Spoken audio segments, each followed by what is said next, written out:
தேர்தல் களம் எப்பயுமே சூடாதான் இருக்கும். தருமபுரி மாவட்டத்துல வெயில் கடுமையாக இருந்தாலும் மக்கள் உடைய புன்னகையில எனக்கு மகிழ்ச்சியாக இருக்கிறது. ஏன்னா ரொம்ப சிரிச்ச முகத்தோட என்னை வரவேற்கிறாங்க. அதனால தேர்தல் களம் வந்து ரொம்ப நல்லாவே இருக்குன்னு தான் நான் சொல்லுவேங்க. தமிழ்நாட்டை பொறுத்த வரைக்கும் அந்தந்த தொகுதிகளில் அதுக்கு ஏற்ப மாதிரி தான் இருக்கும்னு நினைக்கிறேன். இருந்தாலும் பிரதமர் அவர்களுடைய நிறைய வாக்குறுதிகளும் கட்சிகளுடைய தேர்தல் பாட்டாளி மக்கள் கட்சி தேர்தல் அறிக்கையும் மிகப்பெரிய தாக்கத்தை ஏற்படுத்தி இருக்கிறது. இந்த வாக்குறுதிகளும் தேர்தல் அறிக்கை மக்கள் மனதிலே போய் சென்றிருக்குது என்று தான் கருதுகிறேன். அதனால எல்லாரும் ரொம்ப சந்தோஷமா தான் இருக்காங்க, நம்பிக்கையோடு இருக்கிறாங்க. ஏன்னா 3வது முறை பிரதமராக பாரத பிரதமராக மாண்புமிகு நரேந்திர மோடி அவர்கள் பதவியேற்கும் அந்த நாளை தான் மக்களும் எதிர்பார்த்து காத்து கொண்டிருக்கிறார். இங்க தருமபுரி மாவட்டத்தை பொறுத்த வரைக்கும் மிகப்பெரிய எதிர்பார்ப்புனா தண்ணீர் பிரச்சனையை யார் தீர்ப்பீங்க அப்படின்றதுதான் மிகப்பெரிய கேள்வியா இருக்கு. அவர்களுக்கு நன்றாக தெரியும் எங்களிடையே நல்ல திட்டங்கள் இருக்கிறதுன்னு. அவர்கள் இங்க நாடாளுமன்ற உறுப்பினராக இருந்த போது அதற்காக அவர் எடுத்த முயற்சிகளை பற்றி ஓரளவு தெரிந்து வைத்திருக்கிறார்கள். அதனால அது எனக்கு சாதகமாகவே இருக்கிறது. இப்ப வெற்றி உறுதி என்று எல்லாருமே சொல்லிக் கொண்டிருக்கிறார்கள். ஆனால் எவ்வளவு பெரிய வாக்கு வித்தியாசத்தில் பாட்டாளி மக்கள் கட்சி மாம்பழம் சின்னமும் நாங்கள் எல்லாரும் ஜெயிப்போம் என்பதை தான் மக்கள் வந்து ஆவலோடு எதிர்பார்த்து கொண்டிருக்கோம். உபரிநீர் திட்டம் தான் எங்களுடைய முதல் குறிக்கோள். ரொம்ப வருஷமா அதை பத்தி தான் நாங்கள் பேசிட்டு இருக்கிறோம்.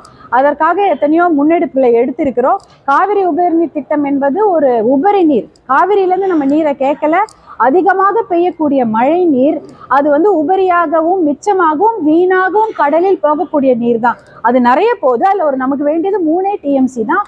அந்த 3 TMC காவிரி நீர், அந்த மிகை நீர், அந்த நீரை வந்து நீரேற்று அப்படின்றது வந்து பைப்பு வச்சோ இல்லை நிறைய டெக்னாலஜி எத்தனையோ டெக்னாலஜி இருக்கு, தொழில்நுட்பம், அதை கொண்டு எல்லா ஏரி குளங்கள் அந்த உபரி நீரை பைப் மூலமாகவோ நீரேற்று மூலமாகவோ ஏதாவது ஒரு டெக்னாலஜியை பயன்படுத்தி ஏரி குளங்களை நிரப்பினாலே அந்த பகுதி பசுமையாக மாறும். ஏரி குளங்களை நிரப்பினாலே கிரவுண்ட் வாட்டர் ரீசார்ஜ் ஆகிடும். கிரவுண்ட் வாட்டர் ரீசார்ஜ் ஆயிடுச்சுன்னா உங்களுக்கு அவங்கவுங்க கழனிலையோ அவங்கவுங்க வீட்லையோ கிணத்துலேயே தண்ணி ஊர்ந்துடும். அதுக்கப்புறம் தண்ணி பிரச்சனையோ இல்லை விவசாயத்துக்கு பிரச்சனையோ குடிநீருக்கோ பிரச்சனை இருக்காது. இதெல்லாம் தமிழக அரசு நிறைவேற்றினாலே போதும். இதை வந்து தமிழக அரசும் நிறைவேற்றலாம், இல்லை நடுவன்ல இருந்து நிதியும் கொண்டு வந்து நிறைவேற்றலாம். இப்போ நிறைய விஷயங்கள் பார்த்தீங்கன்னா இப்போ சிப்காட் இருக்குது, இல்லை தென்பெண்ணையார் இருக்கு. இந்த திட்டங்களுக்கெல்லாம் வந்து நிதி 2 பக்கமும் கொடுக்கலாம். ஏன்னா இது 2 state subject and central subject.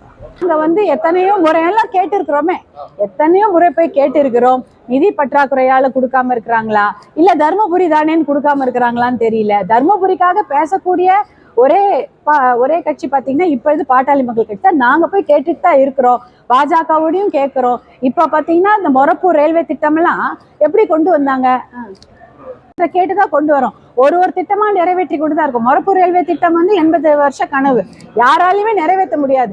5 வருஷமா தமிழ்நாட்டுக்கு ஒரே ரயில்வே பட்ஜெட் கிடையாது. ஆனா தமிழ்நாட்டுக்கு கிடைத்த ஒரே ஒரு ரயில்வே திட்டம் மொரப்பூர் ரயில்வே திட்டம்.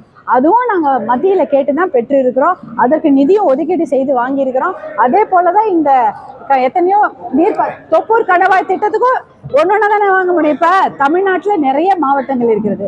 ஒரு மாவட்டத்துக்கு ஏதாவது ஒரு திட்டம் தான் அவங்களால கொடுக்க முடியும். அதாவது தொடர்ந்து நம்ம அழுத்தம் கொடுத்து கொண்டிருப்பதால் ஏதாவது ஒரு திட்டம் நிறைவேற்றி கொண்டுதான் இருக்கிறார்கள். இன்னும் நிறைய நிறைவேற்ற வேண்டும், இங்க நிறைய கவனம் செலுத்த வேண்டும் என்பதுதான் எங்களுடைய நோக்கம். அதற்காக தான் நாங்க நிறைய கேட்டுட்டு இருக்கிறோம். என்னவாகி விட்டது,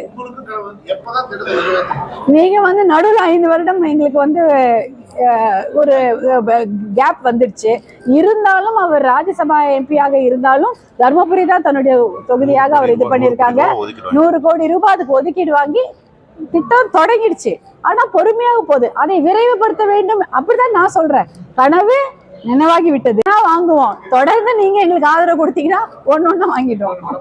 முதல்ல நம்மை சுற்றி இருக்கக்கூடிய இந்த நீர்ப்பாசன திட்டங்களை நிறைவேற்றினாலே எந்த நதியுடைய நமக்கு வந்து அது மிகப்பெரிய திட்டம். கடைசியில இருந்து இங்க வர்றது பெரிய திட்டம். அதை விட இங்கேயே நமக்கு லோக்கல்லே சொல்யூஷன் இருக்கு. நம்ம வந்து அதை அவங்க நிறைவேற்றும் போது பாத்துக்கலாம்.